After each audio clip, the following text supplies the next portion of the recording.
Hello, everybody. Again, Mr. Bevan here with another presentation looking at, again, the backgrounds or causes of the American Revolution. Yesterday, we looked at British taxation, how Britain started taxing the colonists because of a need of money to pay off a war debt. And since the colonists were the reason why Britain fought the war to protect them, they felt it would be no problem for them to pay their fair share for that war and pay it in the form of taxes. Through your investigations, you learned about the various laws and acts that Britain passed. And today we're going to look at the resistance to that. That term resistance, what does that mean? So let's look at our slideshow and look at the term resistance. How did the colonies resist this policy of taxation? So we're going to examine the different forms of resistance used in the colonists' struggle with Britain and connect them to struggles that are currently taking place in the United States here right at home. Okay, so let's move on to our do now that you'll complete.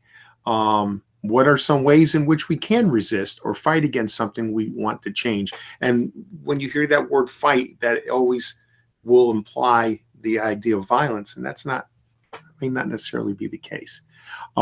Today's activity, you're going to be using this slideshow quite a bit to actually answer questions, watch videos, and respond to some reflection type things.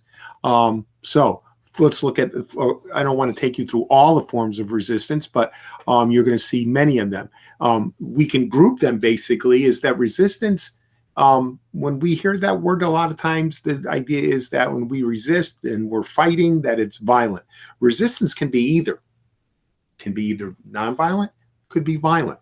And this is an example of what we would use as nonviolent protest or resistance, which is the term boycott. You're going to see a few other forms, as I said before. What you're going to do here, you look at the definition, and then there's a couple questions. And if you see in the left-hand corner of that slide, it's asked, what does the picture on the left have to do with boycott? Why is it happening? That has something to do with what's going on now in our election year of 2020. So you're going to be asked to take a look at that as well. So, let me go to our presentation mode so we can see this better. There we go. You'll be looking at that activity. And then again, some other types of forms of resistance. And I said some of them are violent, some of them are nonviolent.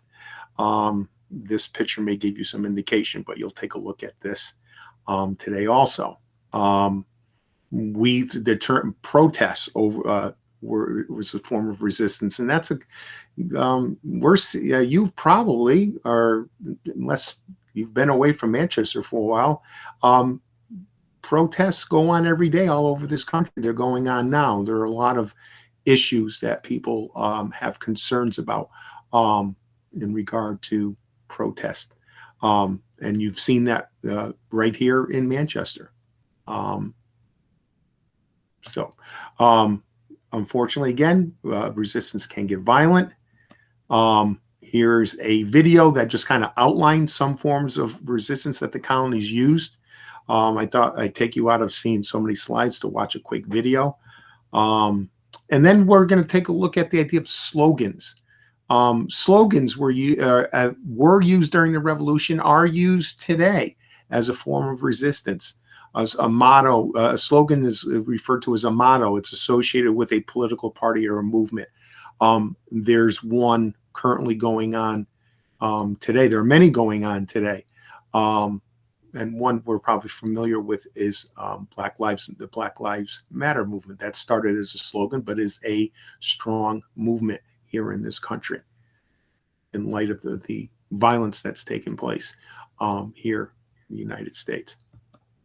But a popular slogan during the American Revolution that colonists used to show their resistance to taxes was a slogan referred to as "No taxation without representation."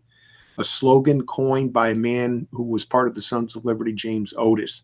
And this was used to show resistance to British tax laws.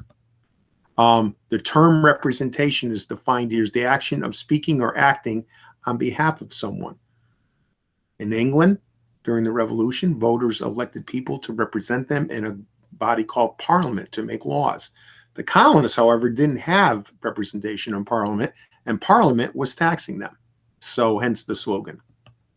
So what does that slogan mean? You're going to respond right here on the slide to that. A couple videos here that talk about the idea of no taxation without representation. What steps did the colonists take to resist taxation? What did they do? This is, again, this whole kind of review of what we looked at, you're going to look at today. And looking at that slogan again and delving in deeper as to what that actually means. And then there are some reflection questions that follow. So let's see how slogans are used today to express an idea or use as a tool of resistance. Do you know of one? Write it here. I had one that I just cut and pasted into this slideshow. And you're going to answer that right there. And a review of what we learned. Based on what you've read and seen today about the different forms of resistance, do you think that nonviolent forms of resistance are an effective way to change something we may not like? Or like creating a slogan. And you can complete this on the next slide. I gave you a response slide to write all your answers in. So you're going to be using this slideshow quite a bit today as you go through the topic of colonial resistance to British taxation. And again, we group that, you see that being either violent or nonviolent. When does resistance become violent? Is it right off the bat? Does most resistance start in a nonviolent way and then turn to violence? You'll kind of see that with today's activities. So you'll work through this today. Again, questions, you can raise your hand if you have any questions or concerns. And of course, you can comment or question in the comment section. So let's go back to our meeting minus the slideshow. And I will now let you get to work on going through that slideshow and bring up any concerns or questions you may have. Okay, have a great day.